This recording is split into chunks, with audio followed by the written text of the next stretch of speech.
টোটো, তুমি কোথায় গেছিলে আয়ুষ? তোমায় দেখে তো মনে হচ্ছে না যে তুমি বাড়িতেই ছিলে।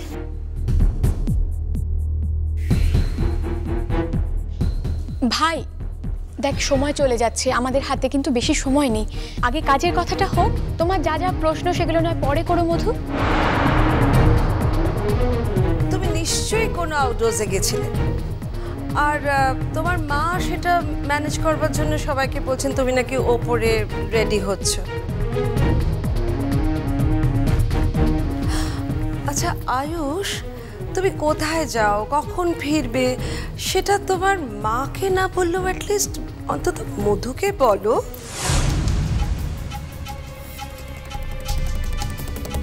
Just look at her face, শুকিয়ে এইটুকুন হয়ে গেছে টেনশনে টেনশনে। আপনারা খেয়েছেন? এ কথার মানে আমরা কি এখানে খেতে এসছি নাকি? আমাদের বাড়িতে খাবার ব্যবস্থা নেই? না, আসলে জানতে চাইছিলাম আমাদের বাড়ির লোকজনরা তাদের গেস্টের আদর আপ্যায়ন ঠিক করে করছে কিনা। আপনি প্লিজ কিছু মাইন্ড করবেন না, আমি কিন্তু তোমাকে অপমান করতে চাইনি কোনো রকম ভাবে। কিন্তু দিদি দেখ না, আর লেখা আন্টি, আমি আমার জীবনের কোনো কথাই আমার মায়ের কাছ থেকে লুকাইনি, আর আগামী দিনেও লুকাবো না। আর তুমি তো জানো আমাদের দুই ভাই বোনের আমাদের মায়ের সাথে বন্ডিংটা কতটা স্ট্রং।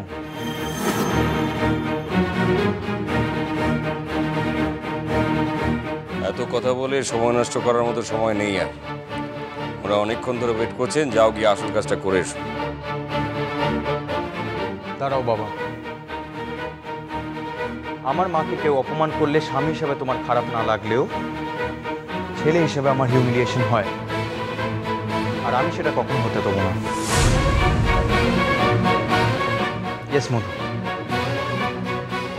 ইয়েস লেখা আন্টি, আমার মা জানতো আমি কোথায় গিয়েছিলাম, আর আমার মা এও জানতো যে আমি সেটাকে প্রাইভেট রাখতে চেয়েছিলাম।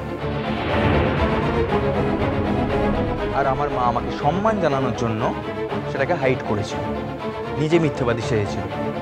কিন্তু এখন আমি নিজেই বলছি আমি কোথায় গিয়েছিলাম, কারণ আমার লাইফে আর কিছু প্রাইভেট নেই।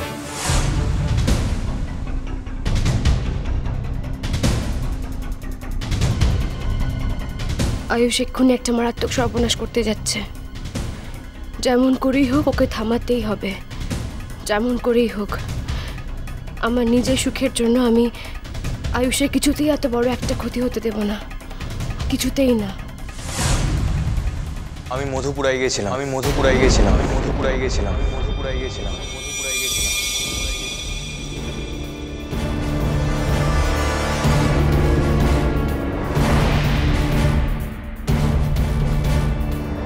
আর আমার মা এও জানতো যে আমি আজ ফিরে আসবো। যাই ঘটে যাক, আমার প্রাণ থাকতে আমার কথার খেলাপের দায় আমি আমার মায়ের উপর চাপাবো না। যাই ঘটে যাক মানে? অনেক কিছু ঘটে গেছে মধু। সে তো তোর চেহারা দেখেই বোঝা যাচ্ছে। সত্যি কথাই তো, তোমার চেহারার এই অবস্থা কেন দাদু ভাই? মধুপুরের লোকেরা তোমার গায়ে হাত টাত দিয়েছে নাকি?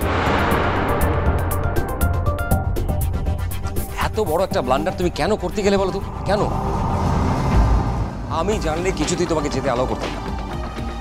তোমার অ্যালাউ করা বা না করার উপর কি আমার যাওয়া বা না যাওয়া নির্ভর করে বলে তোমার মনে হয় বাবা?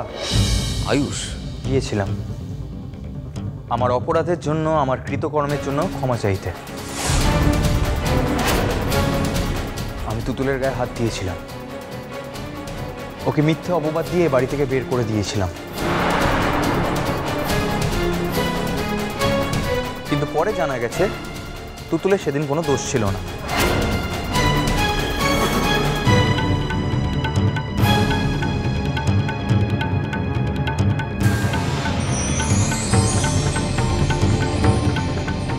রূপকের কথা তুমি এত গুরুত্ব দিচ্ছ আয়ুষ?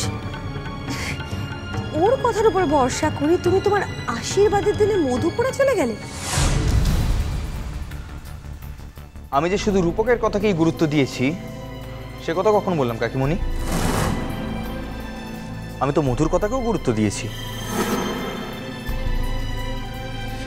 রূপক বলেছে পুরো ব্যাপারটায় মধুর হাত ছিল, আর মধু বলেছে পুরো ব্যাপারটা নাকি রূপকের চক্রান্ত ছিল। ওটা ও প্রতিশোধ নিয়েছে মধুর ওপর। কি তাই তো মধু?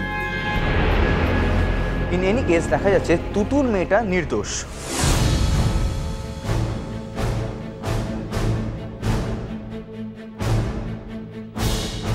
তুতুলটাকে আমি তো কিছু বুঝতে পারছি না কি হচ্ছে এখানে। হ্যাঁ, আমরা এখানে পাত্রকে আশীর্বাদ করতে এসেছি নাকি সিনেমার প্লট শুনতে এসেছি আমি তো বুঝতেই পারছি না। দুটোই স্যার। কি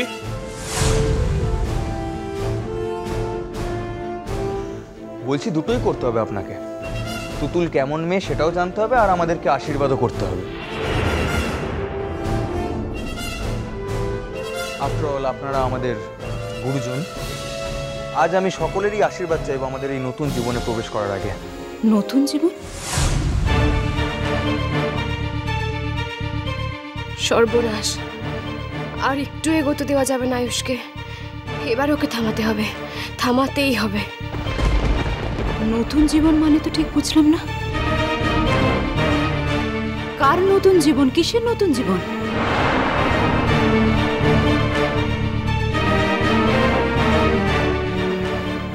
সত্যি আমার মেয়েটা না ভীষণ বোকা, কিছু মনে করবেন না প্লিজ।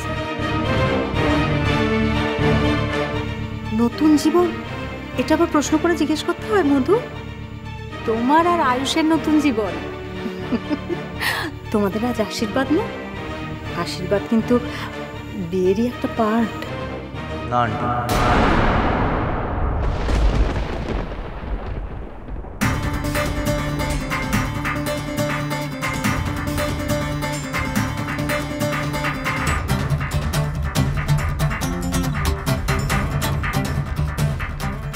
না মানে আমি যে নতুন জীবনের কথা বলছি তার সঙ্গে মধুর কোনো যোগ নেই।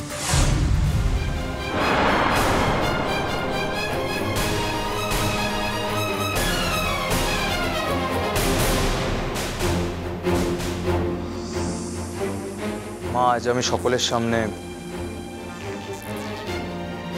সামনে আমি আমার জীবনে সবথেকে বড় সত্যিটা বলতে চাইছি।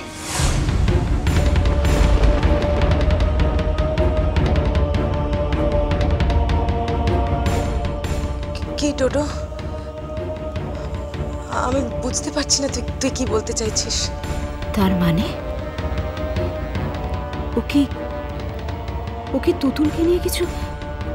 ও মাই গড, আমার প্রাণ থাকতে তো আমি কিছুতেই তা হতে দেব না। এত বড় অপমান আমি কিছুতেই মেনে নেব না। তুতুল,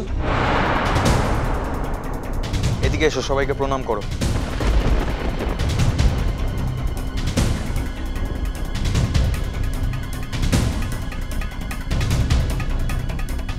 এগো, কি ব্যাপার কিছু বুঝতে পারছো?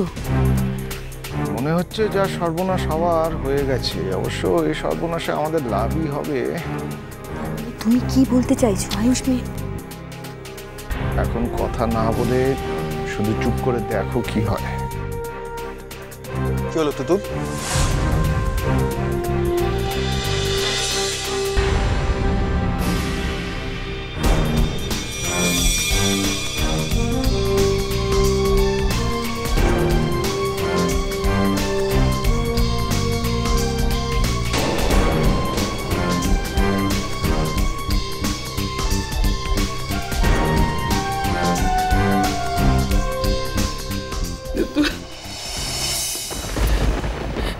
কতদিন তোকে দেখিনি তুতুল। কেমন আছিস মা? কেমন আছিস?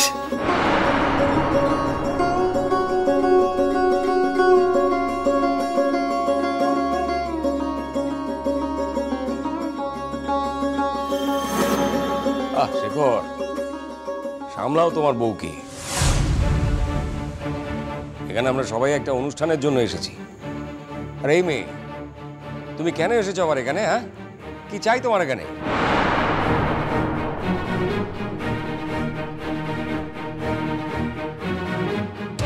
এই মেয়েটা কে তাই তো বুঝতে পারছি না। কেউ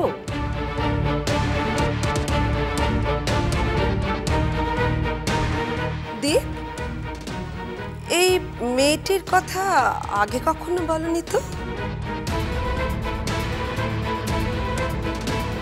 ওর কথা তো যা বলার আমি বলবো,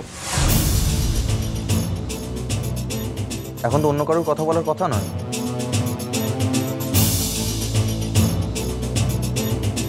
বাবা তুতুলকে আমিই নিয়ে এসেছি, আর কিভাবে নিয়ে এসেছি সেটাই এখন বলবো। আমি বলবো।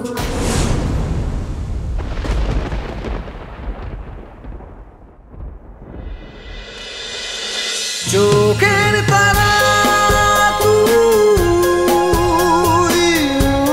চলো চলো চলো চলো চলো পাল্টা